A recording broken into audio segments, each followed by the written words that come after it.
Okay, buku tunai dan penyata bank di bawah diperoleh daripada perniagaan Joshua. Okay, so kat atas ni bagi buku tunai.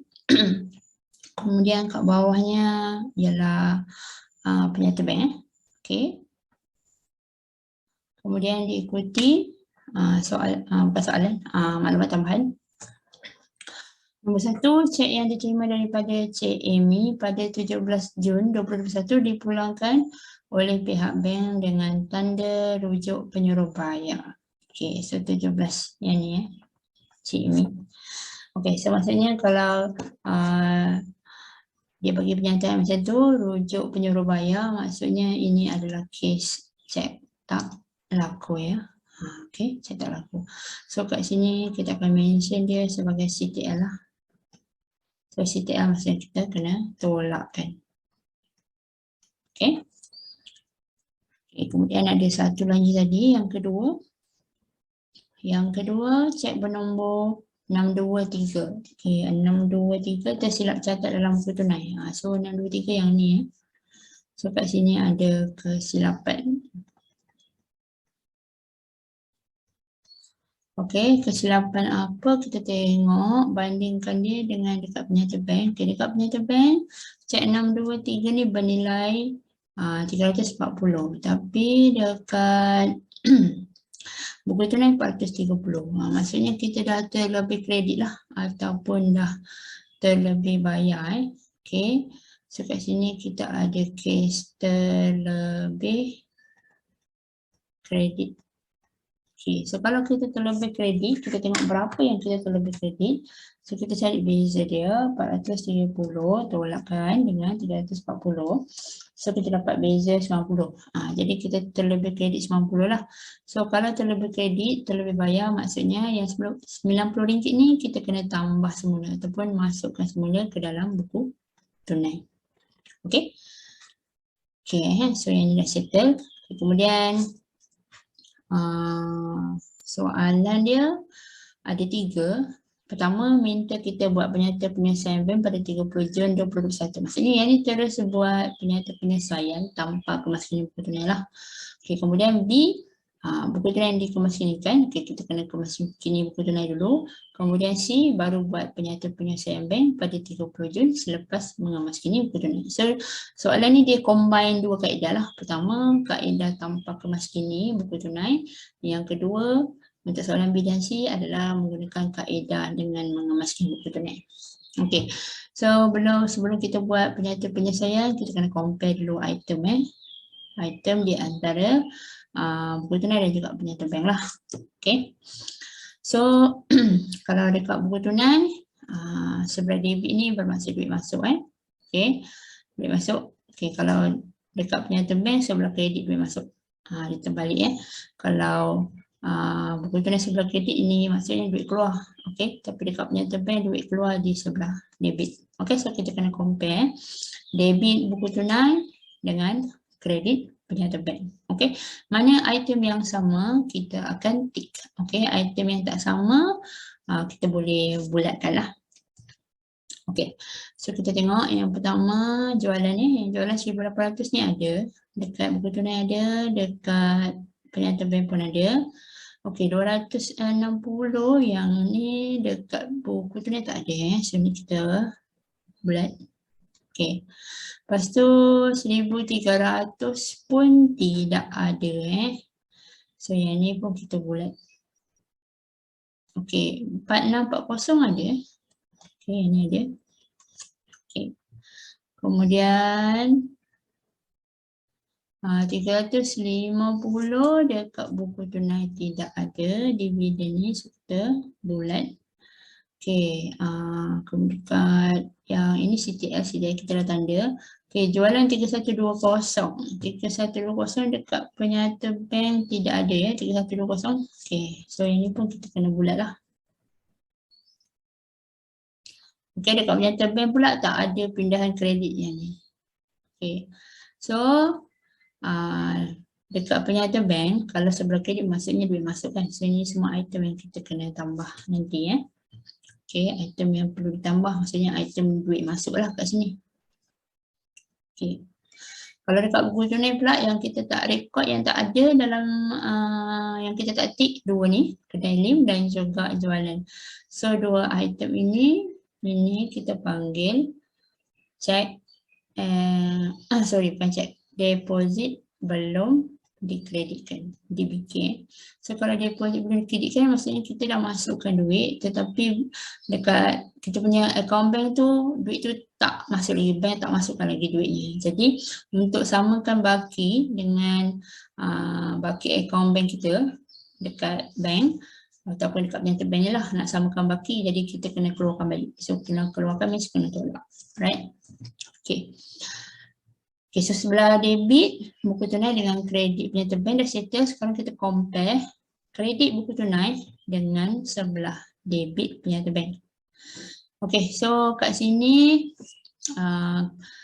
dekat buku tunai ni cek kita bermula dengan cek nombor 621. Okay, jadi kalau kita ada terjumpa cek, nombor cek dekat penyata bank yang sebelum 621 ni, maka kita kena abaikan sebab kita anggap nombor cek sebelum 621 ni telah direkod dalam bulan yang sebelumnya lah. Okay, so kat sini kita ada nombor cek 620 kan, yang 340 ni, so yang ni kita tak ambil kira, so yang kita abaikan.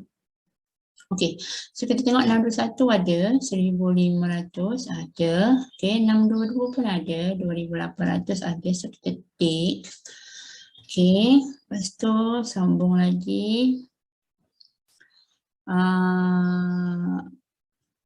Okay, 623 kita dah buat catatan. Okay, 624, okay, 624 pun yang ni ada, dua-dua ada, so kita tik. Okey, kemudian yang ni 600 perintah sedia ada, yang ni tak ada lah. Ni kita bulat. Okey, dekat buku tunai pula kita ada cek 625, 626, 627. Okey, dekat penyata bank cek 625, 26, 27 ni tak ada. Okey, so maksudnya 3 item ni kita akan bulatkan lah. 625, 626, 627. Okay, 3 ni tak ada. Kemudian dekat penyata bank pula 50 ni tak ada yang charge bank.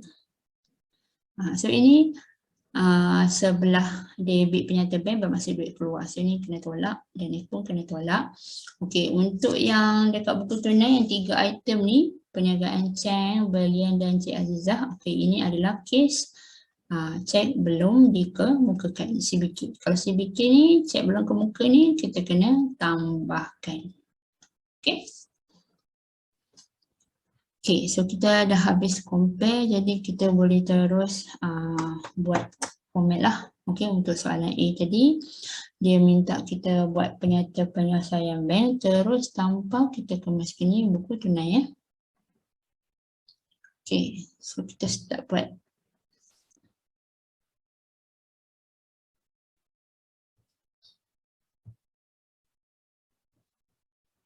Okay, penyata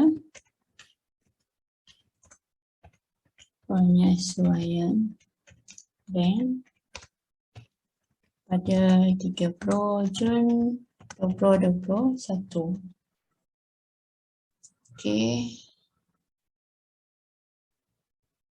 So kita buat 2 kolom kat sini. Kita start dengan baki. Okay, kita tengok baki buku tunai ialah baki debit So baki debit buku tunai iaitu 6,090. Okay, kemudian kita akan tambah. Okay, first kali kita tambah dengan cek belum dikemukakan lah. Okay. Okay, saya biasa tulis shortcut cek belum dikemukakan. Okay, so cek belum dikemukakan ada 3. Okay, perniagaan Cheng. Kemudian ada Berlian dan juga Cik Azizah. Okay, saya tulis secara shortcut je. Okay, so kat sini cek belum kemuka ni 5,400, 1,600 dan juga 2,440. Okay, kemudian kita sambung lagi dengan item yang perlu kita tambah, iaitu kat sini kita ada kesilapan kat sini. Okay, kesilapan ni melibatkan kadar bayaran lah. Okay, so kita kadar bayaran Dalam kurungan kita kena mention dia sebagai kesilapan. Okay, itu kena tambah 90. Okay, cakap buku tunai, ni kena record untuk tambah. Kemudian dekat penyata bank pula kita ada 3 item tadi. Okay, iaitu faedah atas simpanan tetap. Kemudian kita ada dividen. Dan juga pindahan kredit syarikat Azlan. Okey, so tiga-tiga ni masukkan 260, 350, 1400 lah. Okey, selepas tu kita akan jumlahkan kesemuanya. Okey, so kita cari dia punya jumlah. Okey, so dapat jumlah dia ni. Kemudian kita akan tambahkan dengan baki awal tadi . So baki awal, baki debit tadi kita tambah sini. Dapat ni. Okay, kemudian kita buat item yang perlu ditolakkan pula. So item yang perlu ditolakkan pertama ialah deposit belum dikreditkan ya. Okay, so untuk deposit belum dikreditkan ni kita ada dua. Okay, pertama kedalim dan satu lagi kita ada soalan.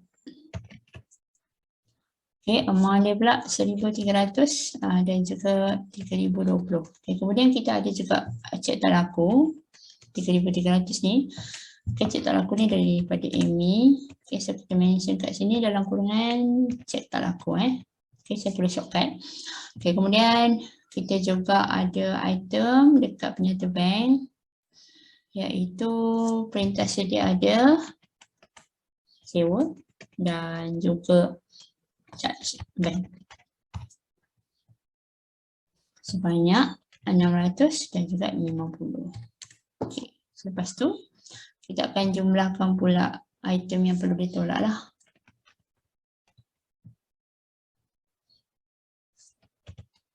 Okey. And then kita akan kira dia punya baki 17,630 ni tolakkan dengan 8,370. Okay, so kita dapat 9,260. So ini adalah baki positif. Baki positif maksudnya baki kredit dekat penyata bank. Okay, dan kalau kita compare dia sama dengan baki akhir dekat penyata bank ni, dia sama. Right. Okay, so ini adalah kaedah tanpa kemaskinan buku tunai. Okay, kalau kaedah kemaskinan buku tunai pula, maksudnya kita kena sediakan buku tunai dahululah.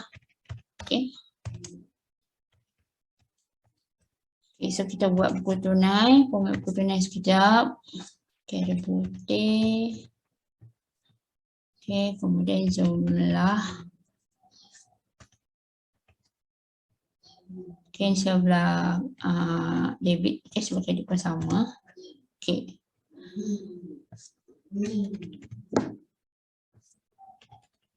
Okay, so kita mula dengan baki macam tadi, baki debit buku tunai, itu baki BB dia, iaitu 6090 Okay, kemudian selain daripada cek belum ke muka, yang lain tu semua kita kena masuk lah. So kita boleh copy je daripada sini. Okay, yang ni tak boleh masukkan cek belum ke muka ni, sebab cek belum ke muka ni khusus kita masuk dekat penyata penyelesaian bank. So yang lain-lain ni, yang ke-8, faedah atas simpanan tetap, dividen, pindahan kredit ni semua kita boleh masukkan. Okay, kita akan masukkan dekat sebelah debit Okay, dan juga dia punya amount sekali lah.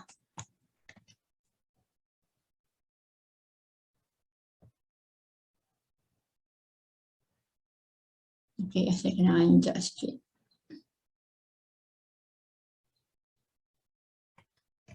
Sekejap saya anjakkan dia kemari.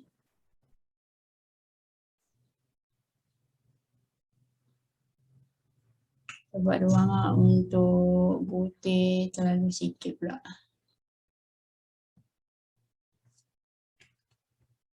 Okay, sebentar ya, saya betulkan.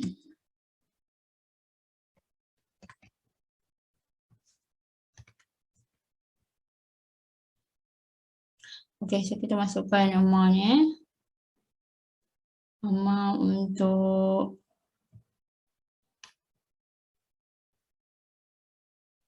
empat item ni ya.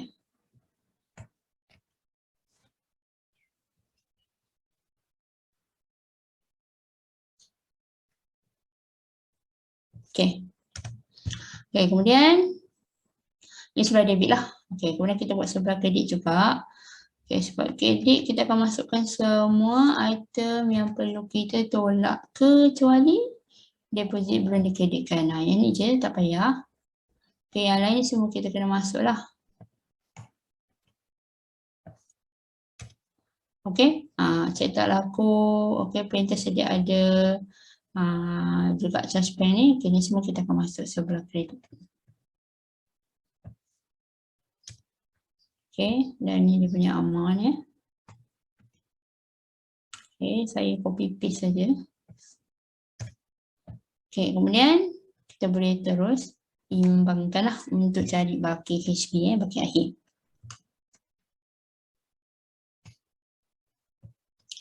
So kita nak imbangkan dia, kita kira dulu jumlah sebelah debit. Okey, sebab sebelah debit lagi banyak Okey.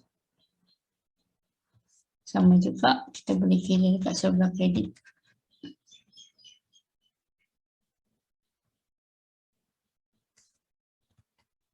Okey, so memang sebelah debit lagi banyak lah. Okay, jadi kita punya baki akhir dekat sebelah kredit ya, baki HP kat sini. So kita akan cari, kita kira beza dia 8190 ni tolakkan dengan 3950. Okey. So kita akan dapat baki dia 4240 lah. So 4240 ni adalah baki akhir. Okay, dan kita bawa dia turun ke bulan berikutnya, itu Julai 1 sebagai baki BB. Okay, lepas tu kita boleh terus sambung buat penyata penyelesaian bank lah. Okay. So penyata penyelesaian bank, kita cuma rekod yang ni saja, cek belum ke muka. Okay, saya copy paste saja kat sini. Okay, tapi ni kena tukar baki ni kena ikut baki kita lah. Baki tadi 4240. Okay, lepas tu yang ni kita jumlahkan sebelum ke muka. Kita jumlahkan 3 ni. So dapat jumlah yang ni and then kita tambahkan dia dengan baki awal tadi. Okey. Kemudian kita tolakkan pula dengan deposit belum kredit lah. Okey, hanya deposit belum kredit je yang kita belum rekod lagi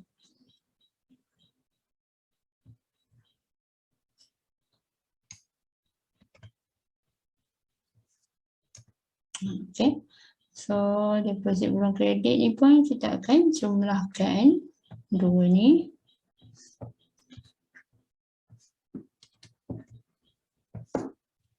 Okey, kemudian kita akan tolakkan dengan yang atas lah. Okey, 13,680 tolakkan dengan 4420. Okey, so kita dapat baki yang sama 9260. So ini pun dapat 9260. So ini adalah baki kredit penyata bank. Okey, so dah settle dua-dua kaedah. Pertama tadi kaedah tanpa kemaskinan buku tunai. Yang kedua ialah menggunakan kaedah dengan memaskini buku tunai. Okey, itu sahaja.